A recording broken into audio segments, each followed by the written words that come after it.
जिन मंदिरों में आप अपनी मेहनत की कमाई लुटा रहे थे, आज कोरोना जैसी महामारी के वक्त तो मंदिरों ने अपने दरवाजे बंद कर लिए हैं।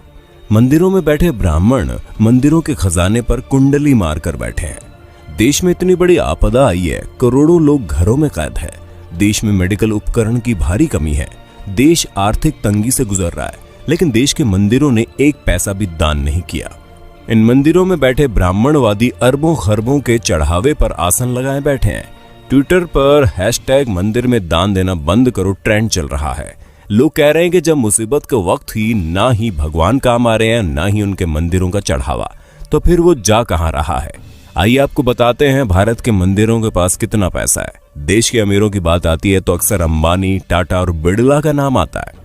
हालांकि आपको ये जानकर हैरानी होगी कि देश में कुछ मंदिर ऐसे भी हैं जिनके पास इन अरबपतियों से भी ज्यादा संपत्ति है। केरल का पद्मनाभ स्वामी मंदिर भारत के सबसे अमीर मंदिरों की सूची में आता है। यहाँ हर साल करीब 500 करोड़ रुपए का चढ़ावा आता है। 2016 में इस मंदिर की टोटल वेल्थ $22.3 बिलियन यानी कि करीब 1.47 लाख करोड़ रुपए आंकी गई। आंध्र प्रदेश के तिरुपति बालाजी मंदिर की टोटल वेल्थ 52,000 करोड़ रुपए है। मंदिर हर साल करीब 600 करोड़ रुपए की कमाई करता है। शिरडी साईं बाबा का टेम्पल देश के सबसे फेमस मंदिरों में से एक है। साल 2018-19 में लोगों ने यहाँ 679 करोड़ रुपए दान कर दिए। शिरडी मंदिर की कुल संपत्ति 2200 करोड़ से ज्यादा है। जम्मू के वैष्णो देवी मंदिर में सालाना 500 करोड़ से ज्यादा डोनेशन आता है। मंदिर के पास 1200 किलो से ज्यादा तो सोना ही है। वहीं मुंबई के सिद्धिविनायक मंदिर की सालाना कमाई 125 करोड़ से ज्यादा है। भारत में कुल 6,38,000 गांव है, 5,000 कस्बे और 400 बड़े शहर है। अमूमन हर गांव में मंदिर होता है। शहरों में तो देवी देवताओं के अलग अलग मंदिर होते हैं। इस हिसाब से भारत में 6 लाख से ज्यादा मंदिर है। सोचिए इस देश की कितनी बड़ी संपत्ति पर सिर्फ और सिर्फ ब्राह्मणों का कब्जा है। पुरी का जगन्नाथ मंदिर, वाराणसी के काशी विश्वनाथ मंदिर, गुजरात के सोमनाथ मंदिर और मदुरई के मीनाक्षी मंदिर जैसे धार्मिक स्थलों पर खजाने भरे पड़े हैं, लेकिन मंदिरों में बैठे पंडित देश की भलाई के लिए एक पैसा तक दान नहीं करते। भगवान के नाम पर आपकी जेब खाली की जाती है और फिर ये लोग उसे हजम कर जाते हैं। जरा सोचिए, अगर ये मंदिर अपनी संपत्ति दान कर दे तो एक दिन में भारत की गरीबी दूर हो जाए, लेकिन ये ऐसा नहीं करते। धर्म के नाम पर लोगों को मूर्ख बनाकर ब्राह्मणवादी मौज काट रहे हैं।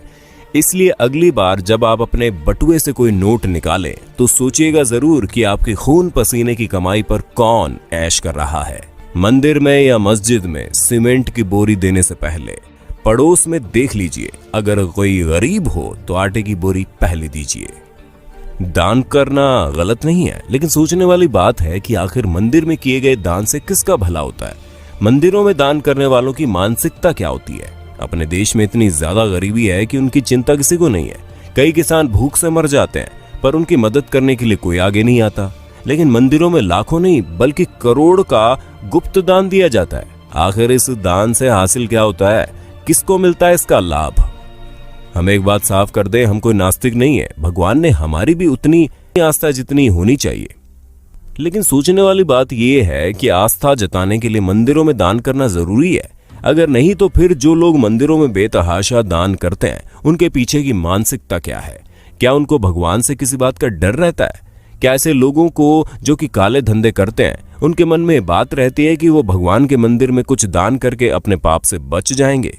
हमें तो लगता है ऐसी ही किसी मानसिकता के वशीभूत होकर ये लोग लाखों रुपए दान करते हैं। लेकिन इनके दान से किसका भला होता है? हमारे देश के बड़े बड़े मंदिरों की हालत क्या है, किसी से छुपी नहीं है।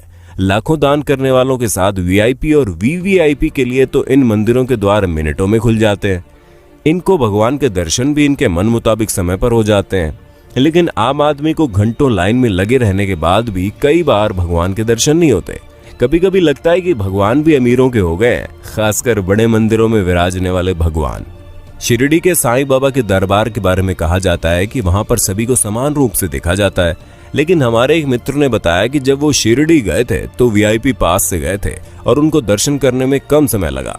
यानी वहां भी बड़े छोटे का भेद है। संभवतः अपने देश में ऐसा कोई मंदिर है ही नहीं जहां पर छोटे बड़े का भेद ना हो। किसी वीआईपी या फिर अमीर को हमेशा लाइन में लगने से परहेज रहता है। वे भला किसी गरीब के साथ लाइन में खड़े कैसे हो सकते हैं? लाखों का दान करने वालों को क्या अपने देश की गरीबी नजर नहीं आती? क्या ऐसा दान करने वाले लोग इन खैराती अस्पतालों, अनाथ आश्रमों में दान करने के बारे में नहीं सोचते। जिन आश्रमों में ऐसे बच्चों को रखा जाता है, जिन बच्चों में संभवतः ऐसे बच्चे भी शामिल हैं जो किसी अमीर की अय्याशी की निशानी के तौर पर किसी बिन ब्याही माँ की कोख से पैदा होते हैं, क्या लाखों दान करने वालों को अपने देश के किसानों की भूख से वो मौतें नजर नहीं आती? हम तो इतना जानते हैं कि किसी भूखे को खाना खिलाने से लाखों रुपए के दान से ज्यादा का पुण्य मिलता है।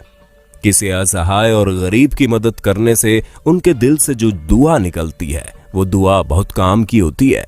हम मंदिरों में दान करने के खिलाफ कतई नहीं है, लेकिन किसी भी मंदिर में दान उतना ही करना चाहिए जितने से उस मंदिर में होने वाले किसी काम की मदद हो जाए।